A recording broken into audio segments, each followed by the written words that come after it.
हाँ तो स्टूडेंट्स, ये रहा हमारा लर्निंग असेसमेंट नंबर 6.8, जिसमें वो हमें कहता है the current in a 2 henry inductor, यानी कि 2 हेनरी का इंडक्टर है। एल हमारे पास 2 हेनरी है, ठीक है जी। L is equal to 2 henry is shown in figure, यानी कि उसका जो रिस्पांस है, करंट रिस्पांस वेव फॉर्म, वो हमें दी गई है यहाँ पे, ठीक है।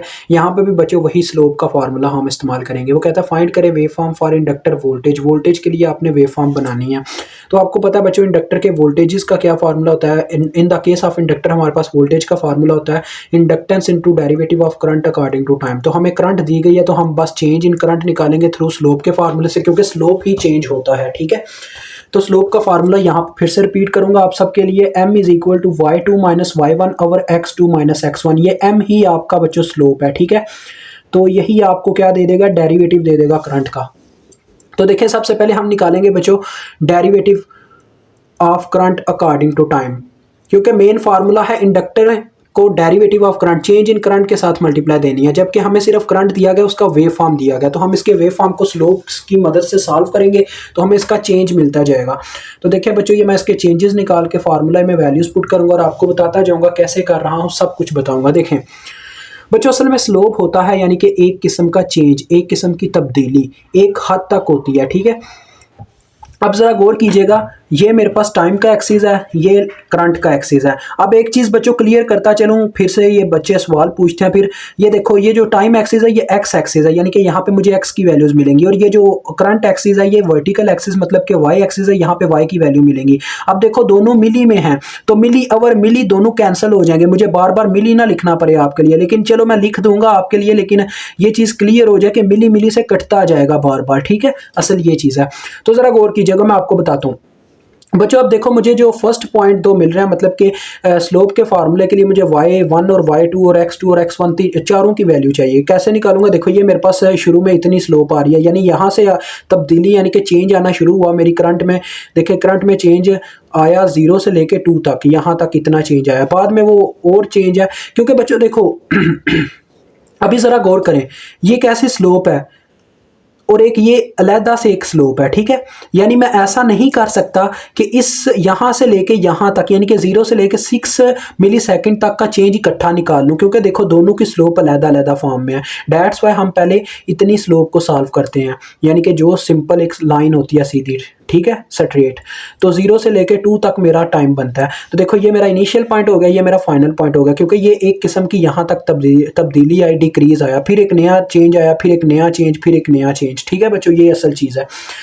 तो ये बच्चों मेरा इनिशियल पॉइंट है। यहाँ पे देखो x की वैल्यू भी 0 है और y की वैल्यू भी 0 है। ओके हो गया। अब फाइनल पॉइंट की बात करते हैं। यहाँ पे मेरे पास x की वैल्यू कितनी है बच्चों, 2, और y की वैल्यू कितनी है, -5। ठीक हो गया। तो ये बच्चों मेरे पास x1 यानी इनिशियल पॉइंट पे हमारे पास x1 और y1 की वैल्यू होगी, और फाइनल पॉइंट पे x2 और y2 की वैल्यू होगी। तो ये याद रखना, x2 और y2 की वैल्यू है। अभी देखो जब मैं फार्मूले में पुट करता हूँ तो मेरे पास क्या आएगा। अब ये बच्चों यहाँ पे मैं पुट करता हूँ, यहाँ पे मेरे पास जगह है, देखें y2 माइनस y1। y2 की क्या वैल्यू है हमारे पास, y हमेशा सेकंड नंबर पे आपने लिखा होगा, y की वैल्यू है -5। ये y2 है हमारा, फाइनल पॉइंट पे y2 होता है, ये -5, यानी कि y2 माइनस y1। y1 की बच्चों कितनी वैल्यू है, 0 बटे में x2 माइनस x1। x2 की क्या वैल्यू है, 2 माइनस x1 की वैल्यू 0 है। और मैंने आपको बताया दोनों वैल्यूज मिली में है, y की दोनों वैल्यूज मिली में, डेट्स वाई इन दोनों में से मिली कॉमन आ जाएगा। ऐसे एक दफा करके बता रहा हूँ, देखो ऐसे मिली, और टाइम की भी दोनों वैल्यूज मिली में आते हैं। इन दोनों में से भी मैं मिली जब कॉमन निकालूंगा, मिली मिली से कट जाएगा। डेट्स वाई मैं मिली बार बार नहीं बच्चों लिखना चाहता, ठीक है, समझ रहे हो ना मेरी बात को। तो ये चीज़ अब देखो, ये मेरे पास आ जाएगा -5/2, जो कि बनता है 2.5, यानी कि ये आ गई -2.5 मेरे पास इस पॉइंट पे, ठीक है। और आप टाइम मेंशन कर दो आपने कितने टाइम में इसको निकाला। 0 से लेके हमारा टाइम रहा है 2 मिली सेकेंड तक का। अब आगे बढ़ते हैं। अब आगे बच्चों देखो, हमारे पास जो स्लोप बन रही है वो 2 से लेके 6 मिली सेकेंड तक आ रही है। तो अब हम इसकी वैल्यू लिखेंगे 2 मिली सेकेंड से लेके 6 मिली सेकेंड तक की, ठीक है।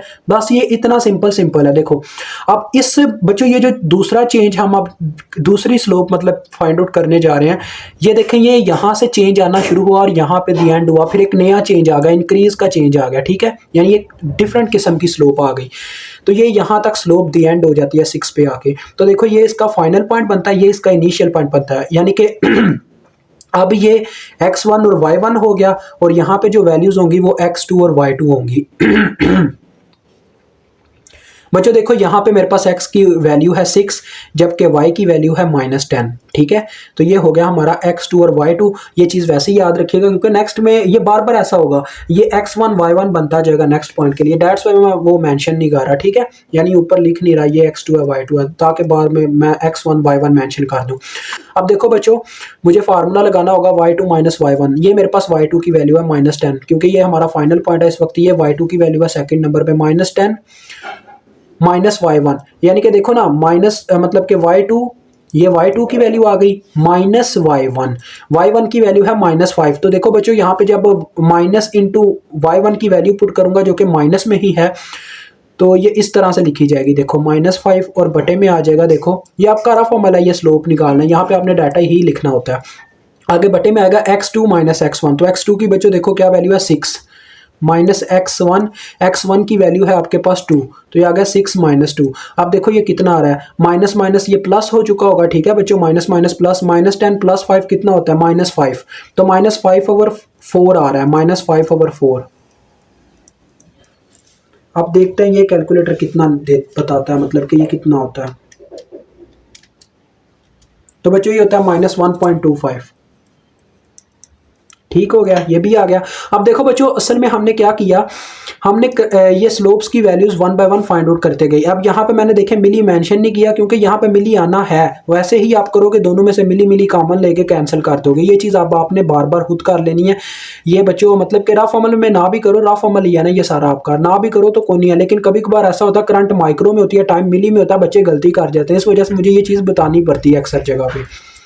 अब देखो बच्चों ये हमारे पास एक तीसरी स्लोप बनी है, यहाँ पे इंक्रीज आना शुरू हुआ है। तो अब ये हमारा इनिशियल पॉइंट बन चुका है और ये फाइनल, क्योंकि यहाँ पे आके हमारा ये जो स्लोप का मतलब कह लें एक अलग ही रिएक्शन था वो खत्म हो गया, आगे फिर से डिक्रीज आना शुरू हुआ, एक नई स्लोप शुरू हो गई। ये हमारा फाइनल पॉइंट बनेगा इस स्लोप का।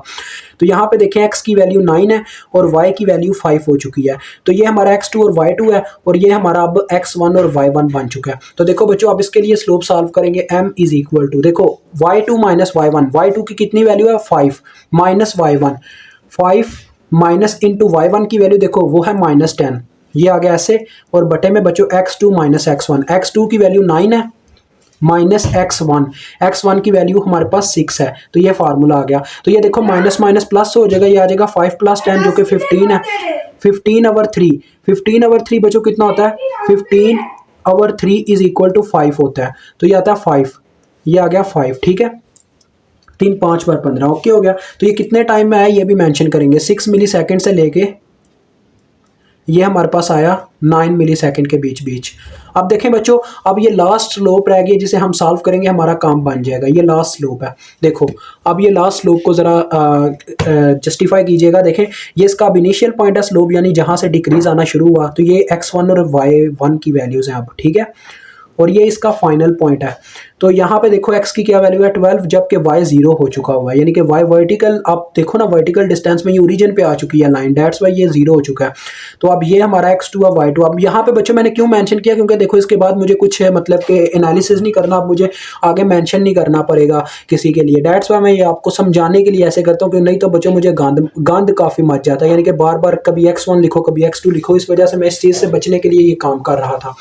अब फाइनल पॉइंट है तो फाइनल पे तो मैं मेंशन कर ही सकता हूँ। देखो अब मैं स्लोप निकालता हूँ, y2 - y1 देखें 0 - 5, y2 की वैल्यू 0 है जबकि y1 की वैल्यू 5 है, तो ये आ गया 0 - 5, y2 - y1। आगे x2 - x1 12 - 9 आ गया। ठीक है, तो ये क्या बन रहा है बच्चों, देखो -5/3।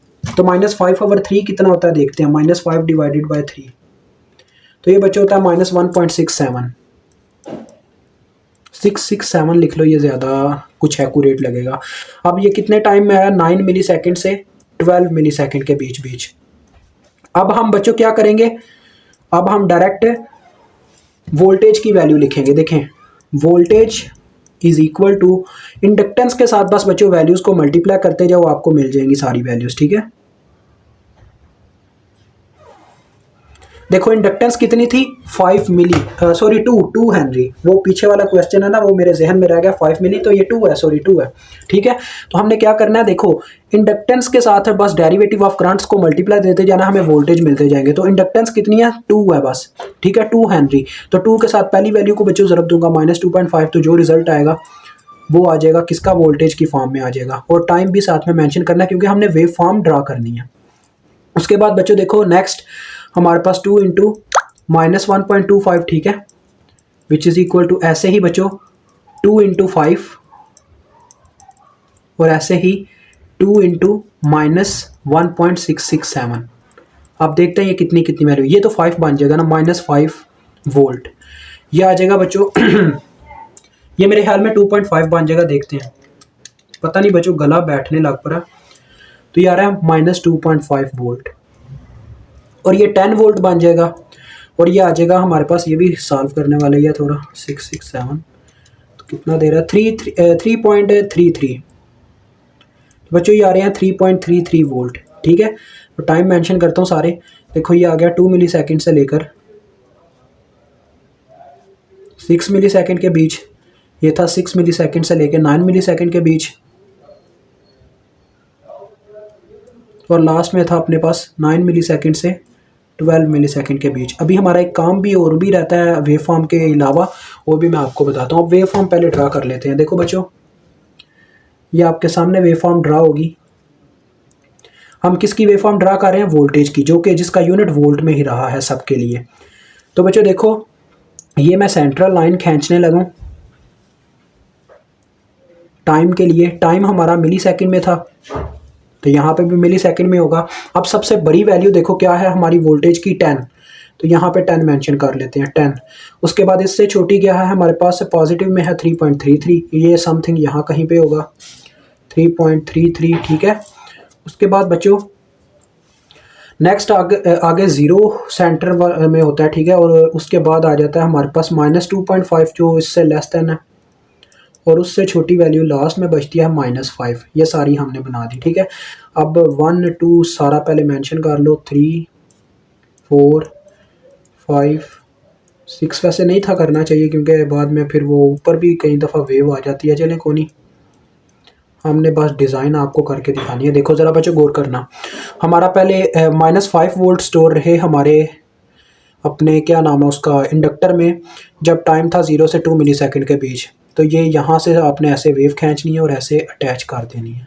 ठीक है, उसके बाद फिर क्या हुआ, 2 से 6 के बीच में -2.5 रहे। ये गलत तो नहीं हो गई, हाँ जी बच्चों थोड़ी गलत हो गई है, जल्दबाजी कर गया मैं, यहाँ पे नहीं अभी खींचनी, यहीं से अभी इसको करना था। देखो यानी कि नेक्स्ट पॉइंट अभी यहाँ से स्टार्ट होना था, हमने 2 तक इसको यहाँ तक रखना था, फिर आगे इसको खींचना था। देखें 2 तक हमें -5 मिला, फिर आगे हमें देखने को मिला 2 के ऊपर जाके हमारी वैल्यू हो जाती है -2.5, फिर हम इतना ऊपर आना था। ठीक है, उसके बाद उसने बताया -2.5 रहती है जब तक 6 मिली सेकेंड टाइम चलता है, तो ऐसे जानी थी हमारी वेव। ठीक है, ऊपर नहीं जानी अभी, ये आगे 6 पे। ठीक है, यहीं पे अभी स्टॉप करेंगे।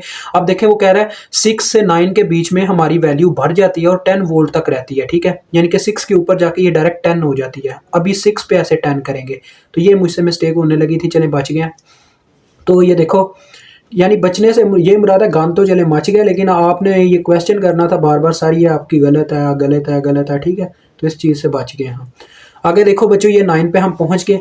9 पे जाने के बाद वो क्या बता रहा है 9 पे जाने के बाद वो हमें बता रहा है कि आपकी जो वेव है वो 3.33 वोल्ट पे आ जाती है।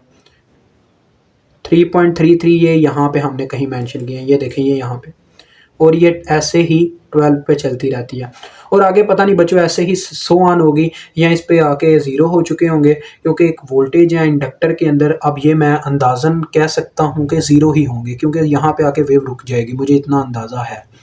वैसे आप एक दफ़ा अंदाज़न देख लीजिएगा। ठीक है, तो ये इतना चलो कवर हो गया। अब हम बात करते हैं बच्चों जो एक चीज़ इसमें लिखी हुई है, वो कह रहे हैं how much energy is stored in an inductor at t = 3 millisecond. अब बात आ गई है 3 मिली सेकेंड पे, यानी कि हमें 3 मिली सेकेंड पे कैलकुलेट करनी होगी कि कितनी एनर्जी स्टोर है। और आपको पता है एनर्जी का फार्मूला होता है W(T) = इंडक्टर के केस में 1/2 L(I)(T) का स्क्वायर। ठीक है। तो देखो अगर मुझे टाइम यानी कि 3 मिली सेकेंड रख के करना है तो मुझे 3 इसमें पुट करूँगा टाइम की जगह, तो 1/2 इंडक्टेंस इंटू करंट आ जाएगा बच्चों किसका, 3 मिली सेकेंड का। तो देखो मेरे पास यहाँ पे कहीं भी करंट यहाँ पे फाइंड आउट नहीं है 3 मिली सेकेंड पे कितना है, ठीक है, क्योंकि 3 मिली सेकेंड पे एक कर्व थी मेरे पास। अब मैंने ये चीज़ आपको पहले भी क्वेश्चन में समझाई है, इससे पहले वाली लर्निंग असेसमेंट में 6.7 में ये कैसे फाइंड आउट करेंगे, या वैसे अभी भी मैं आपको समझाता हूँ। देखें ज़रा गौर कीजिएगा, काफ़ी ईजी है बच्चों।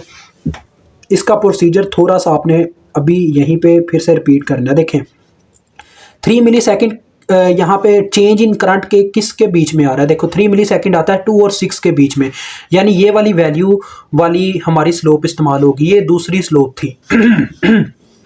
तो बच्चों ये है वो आपकी दूसरी स्लोप यहाँ से लेके यहाँ तक, और देखो ये 3 मिली सेकेंड बनता है, ठीक है। आपने बच्चों पता है क्या करना है, आपने मतलब कि दूसरा पॉइंट वही लेना है जो आपके पास था, यानी कि आपने ले लेना है यहाँ पे -10, ठीक है।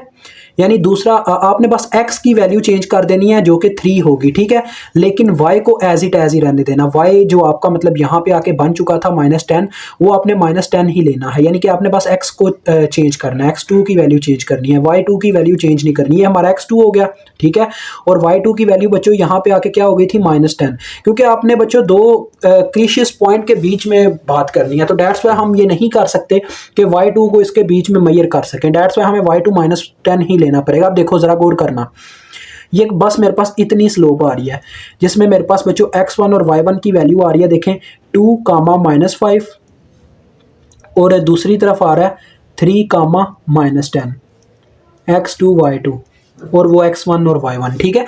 इसमें अब हम निकालेंगे क्या, फिर से अपनी स्लोप निकालेंगे, तो हमें डायरेक्ट करंट ही मिल जाएगी जो हम चाहते हैं 3 मिली सेकेंड पे, ठीक है। तो चलो आओ करंट निकालते हैं एट 3 मिली सेकेंड, यह भी आपको मिलेगी, देखें स्लोप के फार्मूले से, यानी कि y2 - y1, y2 कितना -10 माइनस इंटू y1 है हमारा -5, तो ये आ गया -5 ऐसे।